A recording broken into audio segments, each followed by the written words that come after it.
Hello, everyone. Welcome to Data Streaming with PubSub and Dataflow Best Practices. My name is Shan Krondevel, and I lead the product management team for Dataflow. I'm also joined by Tianzi, who is a developer relations advocate here with Google Cloud. We're going to introduce you to Dataflow and PubSub, and then walk you through some of the best practices in using these products together to solve some of your hardest streaming data processing challenges. Before I jump in and talk about the products, let's spend a few minutes talking about what problems these products help you solve. Historically, customers have used data processing and BI products to answer questions around what has happened in the past. It may be around sales records, it may be around financial data, it may be around product behavior, and so on and so forth. Now, customers have started harnessing the power of real-time events so that they're able to better answer questions around what is happening right in any given moment, be it around user engagement or state of sales or financial data or your product experience, and so on and so forth. More and more customers that I talk with now want to take their historical data that they have, combine that with real-time events so that they're able to answer questions about the future. Basically, questions around what should happen in the future or what may happen. And commonly, this is referred to as continuous intelligence. In short, continuous intelligence requires you to combine your historical data with real-time data, apply predictive analytics so that you're able to answer questions about future, be it your estimated sales or product pricing questions or user engagement behavior, and so on and so forth. Now, those questions may themselves not be new, but from a data architecture standpoint, it translates into three broad use cases or architectural patterns. The first one is what we think of as simple data replication or ingestion. This is where you take data that is in your operational systems and software as a service applications and replicate that into your analytics stores, such as your data warehouse or your data lake, so that your business teams are then able to make use of that data. In the second category, what is called as unified extract, transform, and load here is where you take the data from your upstream systems, again, be it your databases or your SaaS applications. You now transform that, you enrich that, so that you make that data a lot more consumable, a lot more insightful for your business users. Your business users can then go on to generate reports and use those reports to make decisions. The last category is continuous intelligence, which I described earlier, is about taking your data from your databases and your SaaS applications, enriching that with your data that you may have in your data lake or your data warehouse, and using predictive analytics techniques like machine learning predictions to make decisions about the state of your business, the state of your product, the state of your users, and then activating downstream systems so that you're able to drive your business without necessarily having a human in the loop that is making these decisions. To summarize, we talked about three classes of questions. What has happened in the past, which is around historical BI analytics. What is happening now, which is around being able to process real-time events and understand what's happening right in the moment. And we talked about continuous intelligence, where you're able to take data both from the past as well as what may be happening now and apply predictive analytics to answer questions about the future. Here in Google Cloud, we have a suite of products that enables customers to build these end-to-end architectures in a seamless manner. Cloud PubSub is our eventing product. Dataflow is our cloud scale unified batch and streaming product. BigQuery, cloud scale data warehouse. Looker is the visualization platform. And Vertex AI is our pretty broad and deep AI platform. These are all cloud native, fully serverless offerings that enables you to focus on the task at hand and not worry about provisioning, tuning, and managing the underlying infrastructure. With that introduction, let me spend a minute introducing Dataflow and PubSub, and then we'll move on to some of the best practices. First, Dataflow. Dataflow is an unified batch and streaming platform. What that means is you have a single platform where you're able to implement both streaming as well as batch data processing and data movement tasks. It is a system that has been proven at scale, and hundreds of customers are using Dataflow today at various scales, be it the smallest data replication tasks to large scale event processing systems. Dataflow also has built-in integrations for ML that makes it easy for you to do machine learning predictions and make decisions about the future in your data pipelines. Now, Dataflow has been available for a few years now. Later this quarter, we are launching Dataflow Prime, the next generation of the Dataflow platform, which brings a number of new industry innovations ranging from vertical auto scaling to right fitting to new smart diagnostics that improves users' experience and productivity significantly.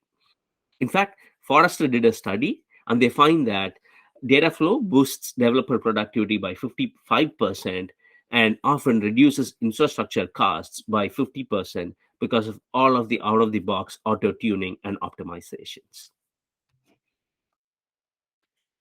Next, PubSub. PubSub is our global no ops any scale ingestion service, which implements the popular publish subscriber pattern for you to publish and read events in a global scale. The beauty of PubSub is that there are no servers to provision, no infrastructure to tune, no infrastructure to manage. You can very quickly, your application developers can very quickly publish the events, which your data pipelines and other downstream systems can easily consume and scale to very, very high levels without putting in any effort around deploying and managing your infrastructure. With that, let me hand over to my colleague, Tianze, to walk us through some of the best practices in using Dataflow and PubSub together for your challenging data streaming applications. Thank you, Sean, for the introduction. As mentioned earlier, PubSub has grown quite quickly over the past few years with many added features. Before these features existed, you could use Dataflow to achieve the same functionalities. But now they're here. How do you decide when to use which in your streaming pipelines? Let's delve into some of these in the next 15 minutes. First up, failed messages. Should I use PubSub dead letter topics to handle failed messages in my Dataflow pipeline? Dead lettering. What is that? To answer that, let's take a moment to review how a message travels downstream from PubSub.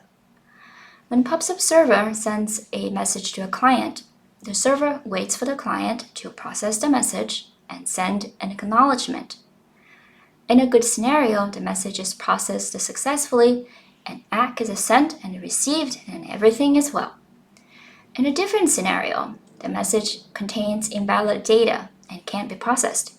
The client sends a negative acknowledgement. Upon receiving this NAK, PubSub resends the message. In a third scenario, the client gets the message and takes a really long time to process the message due to network issues or a bug. The message will go past its acknowledgement deadline.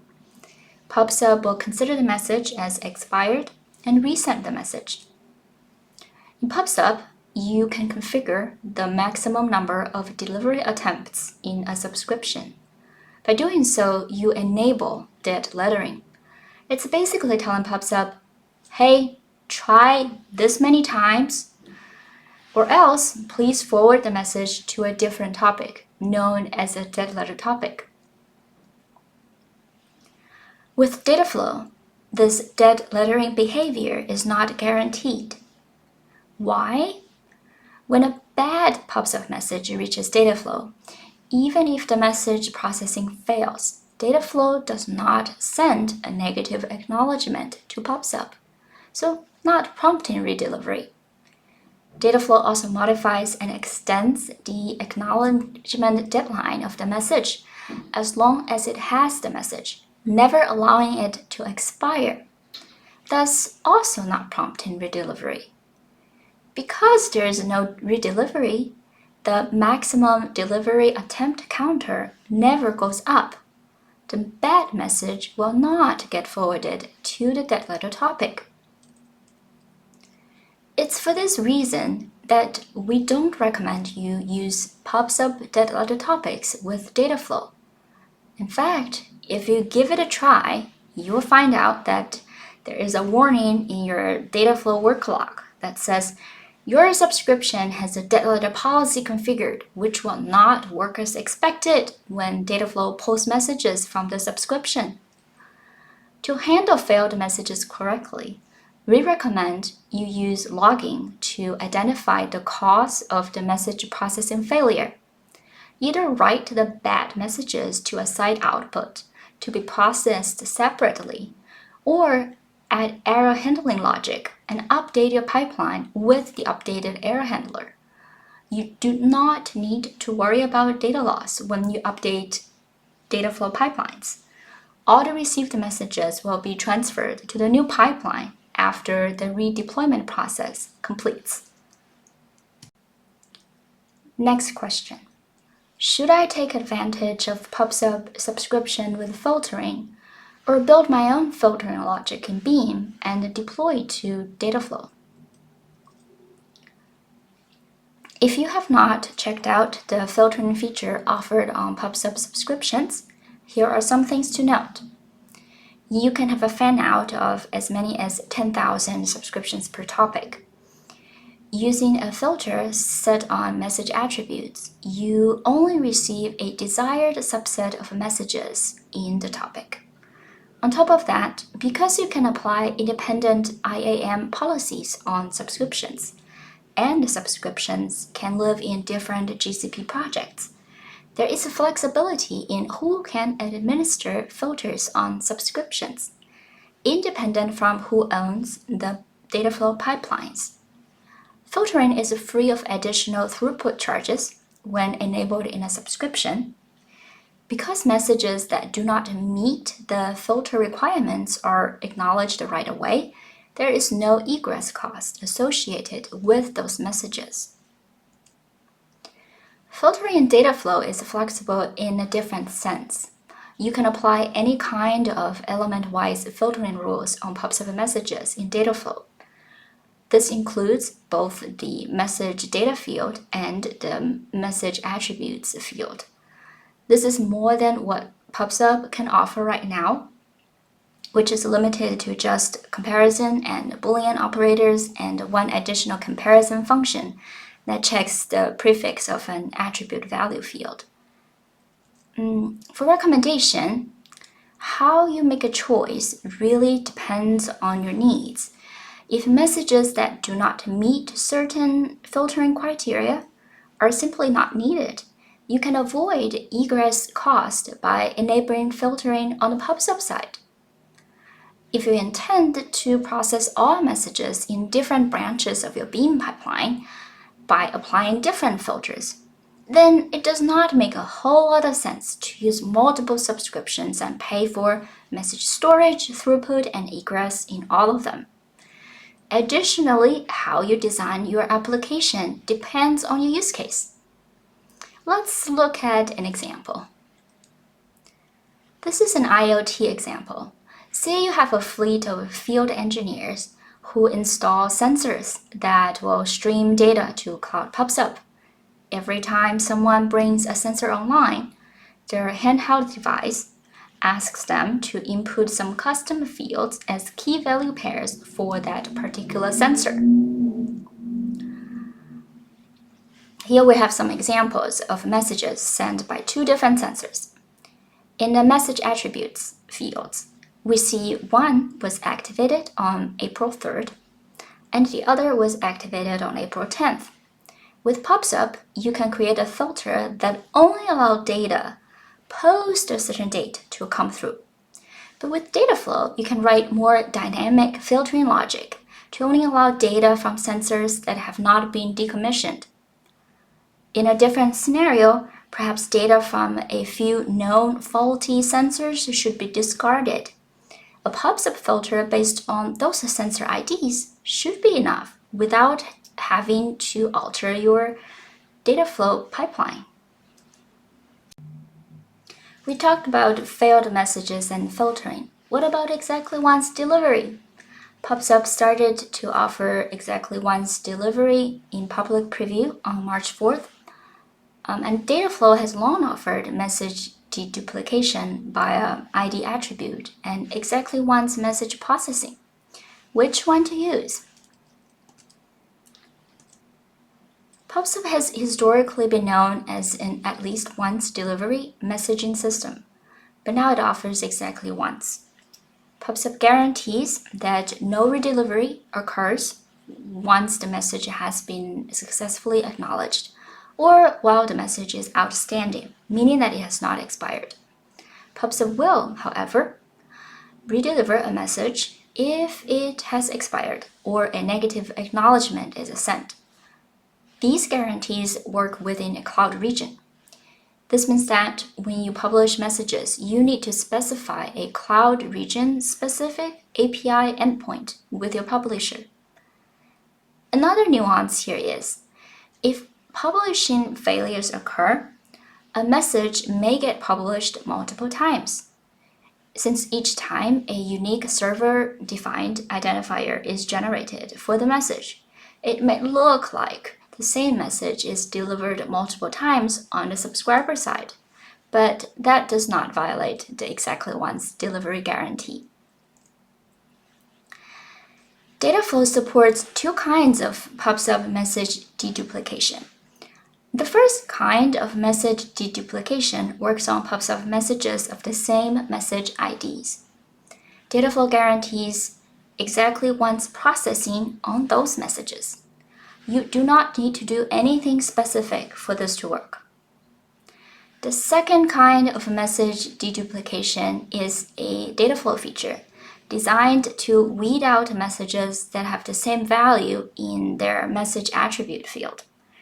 As long as those messages with the same value in a specific message attribute field are received less than 10 minutes apart, Dataflow guarantees that only one copy of them will be processed. This is easily done using the with ID attribute property on your PubSub IO class. How to choose here depends on whether you are already using PubSub IO's deduplication keys. If a same message is highly likely to be published more than once by your data producer, Dataflow makes sure they are only processed once if these messages have the same message attribute and aren't published more than 10 minutes apart. Generally speaking, you want to use message attributes with your messages. That way, even if a publish failure causes the message to be published again and again, you can still deduplicate them despite different message IDs that are generated for them by the PubSub server. If you are currently using PubSub IO but not making use of PubSub IO's ID attribute property, meaning that you are simply just taking advantage of message deduplication using PubSub message IDs, you don't need to change anything. Enabling exactly once delivery on PubSub does not have any added cost, but you need to write special code to wait for the ACK response feature to complete when acknowledging messages, which is not yet implemented with PubSub IO in Beam. We recommend that you tune into PubSub exactly once the GA announcements in the PubSub release notes. The last question we will cover today is monitoring PubSub and Dataflow together. When PubSub and Dataflow are used together, Dataflow introduces unique metrics to monitor the health of your streaming jobs. These are different from native PubSub metrics. Here are a few categories of them: throughput, data integrity, and data freshness. To monitor throughput, you should look at elements per sec or bytes per sec in your input and output P collections. Element count roughly corresponds to the number of messages. They give a sense of the volume of data being processed at any given point in time. To monitor data integrity, you should look at duplicated message count. Higher duplicates probably mean higher publisher failures and retries in your data producer that you should take a look at. Also, when ID attribute is not in use, zero duplicates do not necessarily mean no duplicated data. As we have distinguished in the previous section, each successfully published message carries a unique message ID. To monitor data freshness, you can look at watermark lag and backlog bytes. A spike in watermark lag means an increase in late data. This is generally tied to backlog bytes, as data that are waiting to be processed sit in the backlog. All of the aforementioned metrics are Dataflow metrics. PubSub metrics, for instance, number of undelivered messages or age of the oldest unacted message exist, but we recommend that you look at them only when diagnosing a problem that was first detected via higher level Dataflow metrics. Depending on your business needs, your SLOs could make use of these metrics, and you can set up alerting on them from the UI very easily. One last thing, starting this February, requests and responses per sec are gradually getting deprecated for Dataflow jobs that use streaming engines. Streaming engines make use of PubSub's streaming pool instead of synchronous pool. What this change means for you is that it will be more performant. To monitor the health of your streaming jobs, you need to check the streams open for sending and receiving messages remain open and working. With that, thank you for tuning in to our talk today. I hope you enjoyed the talk and learned something new. The product documentation sites have detailed instructions on each of the product features I mentioned with examples. You can also find release notes and join our mailing lists in the links. Until next time!